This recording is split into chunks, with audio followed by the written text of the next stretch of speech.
Kalispera, and sorry for not speaking your language yet, but for the last year, I arrived since December. You have been keeping me very busy, and I have not been able to learn Greek language, but I hope that times will, in the years to come, become more ordinary so that I can make some progress of integration. Well, first, thank you for inviting UNHCR, and again, sorry for speaking English.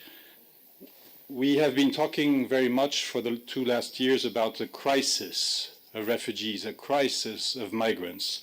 But I first want to dispute that term. If there has been a crisis, in many ways, it has been the crisis of responsibility of the EU member states and of Europe in general to deal with what should not have been a crisis.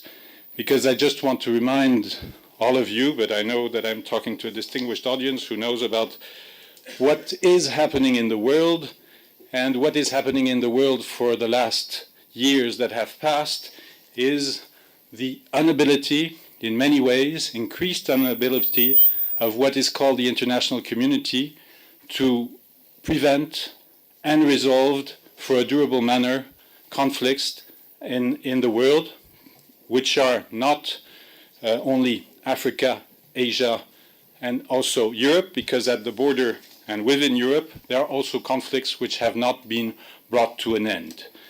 And I would again like to remind that the crisis that continents face, that states face, is not in Europe, but it's in the long-standing conflicts that have not been resolved, like Afghanistan and Somalia.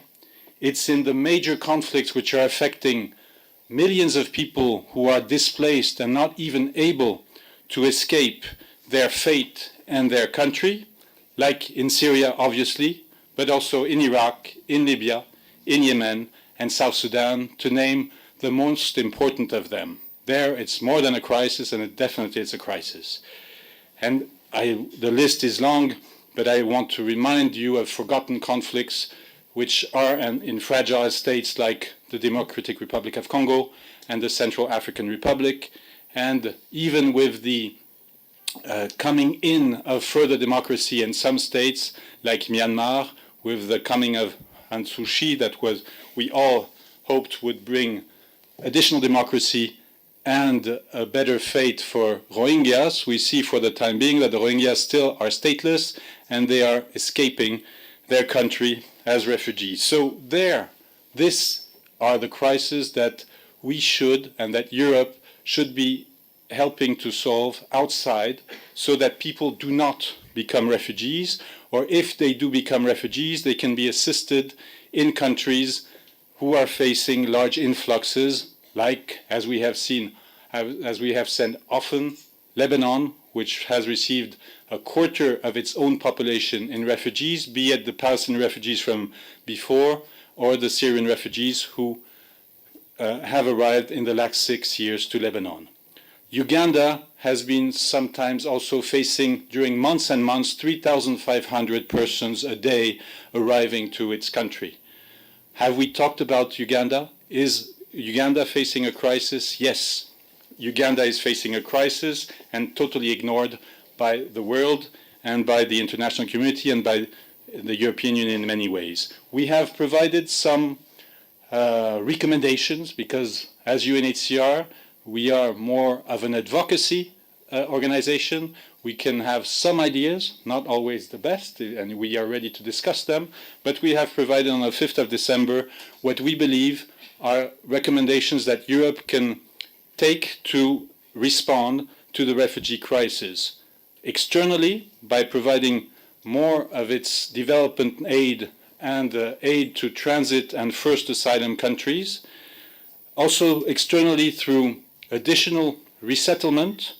The European Union has decided to have a resettlement policy. A resettlement policy, I remind you, is the fact of helping refugees to come from first asylum countries to Europe in a far more robust way, and not linking it only to one instrument, and in particular not to return of people under the EU-Turkey statement and deciding on that basis how many should be resettled. Of course, the resettlement has to be robust in view of the 65 million people who are either internally displaced or the 22 among them who are refugees. We need far more robust resettlement within the EU. Family reunification, because the people you have seen arriving on your shores are people who often have relatives in other EU member states, and what we have seen in the legislation and the administrative practice of many states is the restrictive use of family reunion, sometimes despite EU law or national law. Family reunion, early family reunion procedures will prevent further persons to cross and be among the 5,500 people who died or disappeared in the sea, in the Mediterranean Sea, in 2016.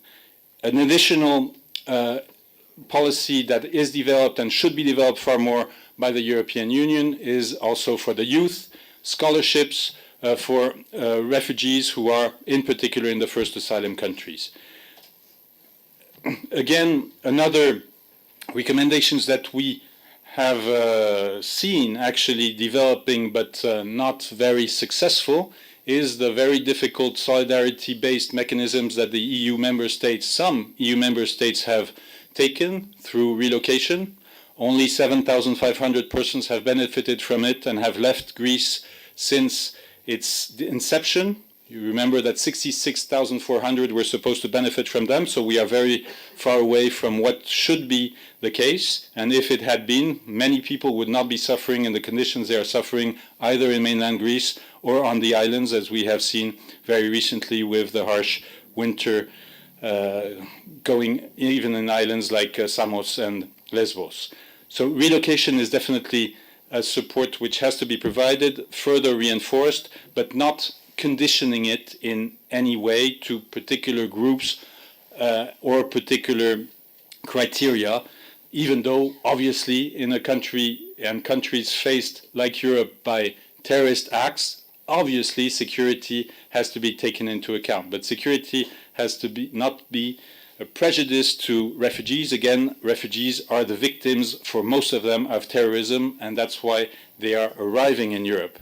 So the support that... 3 minutes, Mr. Leclerc, sorry.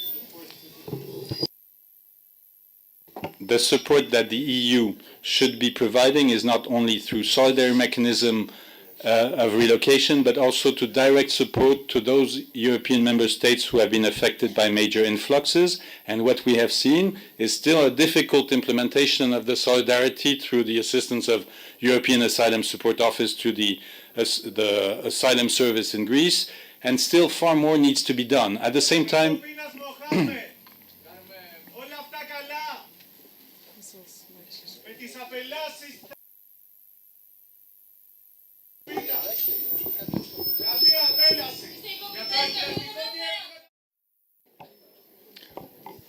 if I can, I'm discovering, again, as I was saying, the culture of your country, and it has some comparison with my country, which is France. And if I can say one thing about my country yesterday, I was at least happy that in the left debate for the presidential candidate in my country, France, the most interesting part of the debate that took place yesterday was about whether Manuel Valls had made a good or a bad migration policy, and he was very severely attacked by most of the other contenders. So at least we have a debate finally also in France about the EU migration and refugee policy and France's policy.